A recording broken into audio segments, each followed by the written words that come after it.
Hello दोस्तों, नमस्कार एवं प्रिय विद्यार्थियों। मलिक मोहम्मद जायसी को हम पढ़ रहे थे। उनके जीवन परिचय, उनकी रचनाओं का संक्षिप्त परिचय हम लोग देख रहे हैं। इस क्रम में हम एक रचनाओं को देख चुके थे। दूसरी रचना ये है हमारी। दूसरी रचना है ये आखिरी कलाम। तो इसको हम आज देखने का प्रयास करेंगे। आखिरी कलाम है, अखरावट है और चित्ररेखा, ये जो विशेष रचनाएं हैं उनकी, इनको हम देखेंगे। बाकी उतनी महत्वपूर्ण नहीं है परीक्षात्मक दृष्टि से, केवल नाम और उसका कौन विद्वान कितना माना है इतना ही जानने की ज़रूरत है। उससे ज़्यादा जानने की ज़रूरत उसमें नहीं है। परीक्षाओं में उससे संबंधित प्रश्न नहीं आते हैं। तो हम देखेंगे ये आखिरी कलाम जो है, आखिरी कलाम ये जायसी की प्रथम रचना है। जायसी की प्रथम रचना मानी जाती है। नाम से ऐसा प्रतीत होगा आपको कि आखिरी कलाम है तो अंतिम रचना हो सकती है, लेकिन ये अंतिम रचना नहीं है। ये जायसी की प्रथम रचना मानी जाती है। आखिरी कलाम जायसी की प्रथम रचना मानी जाती है। इसका रचना काल जो है 1523 ईस्वी है, जो हिजरी संवत 930 ईस्वी बैठता है। इसमें क्या है, शाहे वक्त के रूप में बाबर की प्रशंसा की गई है। इसमें उस समय के जो राजा थे बाबर, उसमें बाबर की प्रशंसा की गई है शाहे वक्त के रूप में।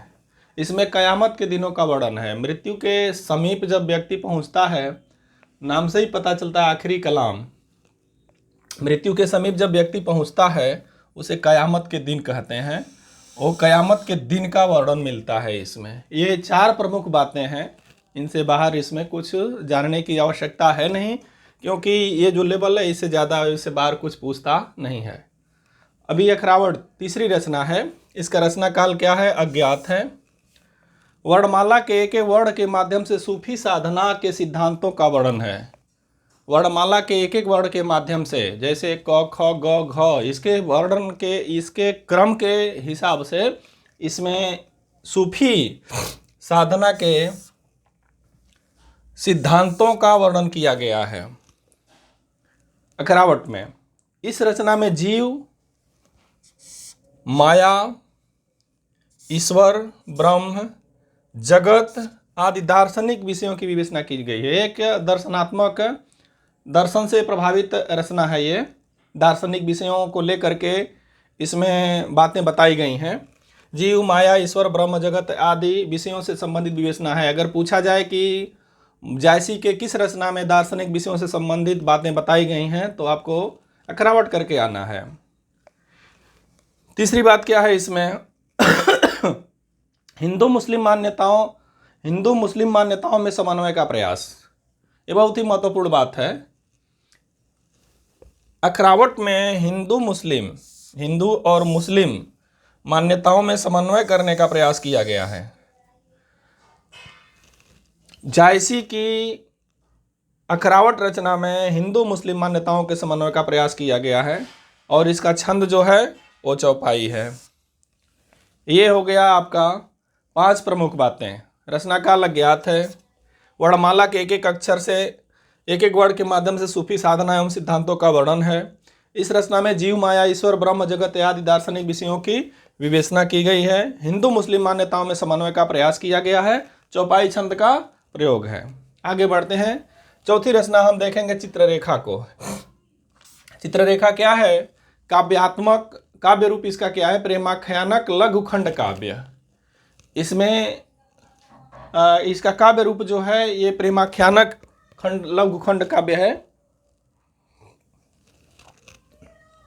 इस रचना में सूफी मान्यताओं का प्रयोग नहीं हुआ। सबसे बड़ी खासियत इसकी यही है, सूफी मान्यताओं का प्रयोग नहीं हुआ है। चित्ररेखा में सूफी मान्यताओं का प्रयोग नहीं हुआ है, जबकि जायसी एक सूफी संत थे।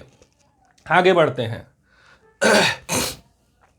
अब एक मत है डॉक्टर राम कुमार वर्मा का जायसी के बारे में, वो हम देख लेंगे। भक्ति काल में जायसी ही एकमात्र कवि हैं जिनकी कविता का वास्तविक रूप हमारे सामने है। इसका मतलब ये है कि जो वास्तविकताएं थी उसी के हिसाब से इन्होंने कविता करी। इनका क्या है? डॉक्टर राम कुमार वर्मा।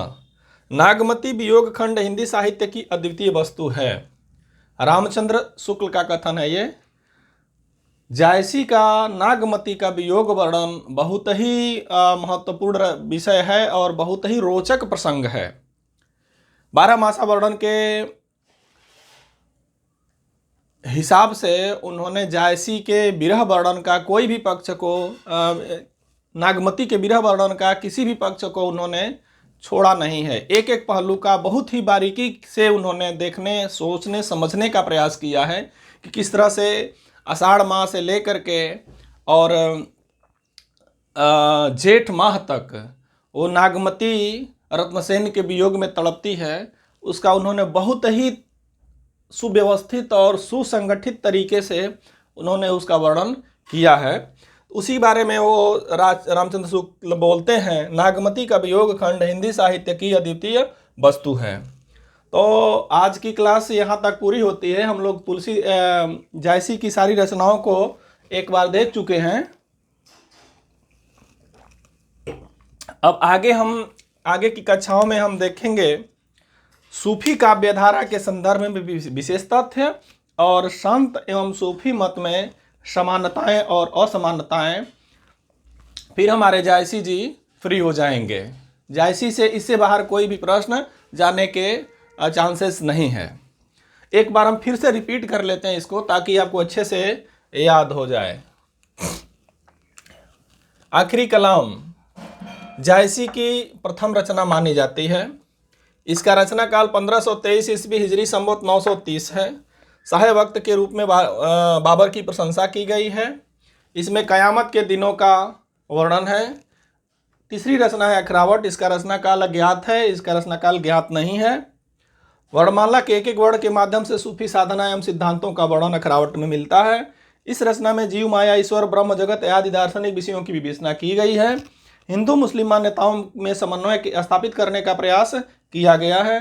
चौपाई छंद का प्रयोग है। चित्ररेखा का जो काव्य रूप है प्रेम आख्यानक लघुखंड काव्य है। इस रचना में सूफी मान्यताओं का प्रयोग नहीं हुआ है। आलोचकों का मत देखेंगे। राम कुमार वर्मा का मत है, भक्ति काल में जायसी एकमात्र कवि हैं जिनकी कविता का वास्तविक रूप हमारे सामने है। शुक्ल जी का एक कथन है, नागमती वियोग खंड हिंदी साहित्य की अद्वितीय वस्तु है।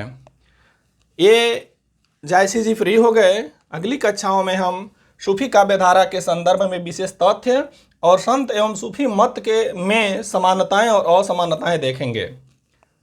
सूफी काव्यधारा के संदर्भ में विशेष तथ्य देखेंगे और संत काव्यधारा और सूफी काव्यधारा के बीच में क्या समानताएं हैं और क्या असमानताएं हैं, उनको हम अगली कक्षाओं में देखेंगे। तो अभी तक आपने अगर हमारे चैनल साहित्य सागर ऑनलाइन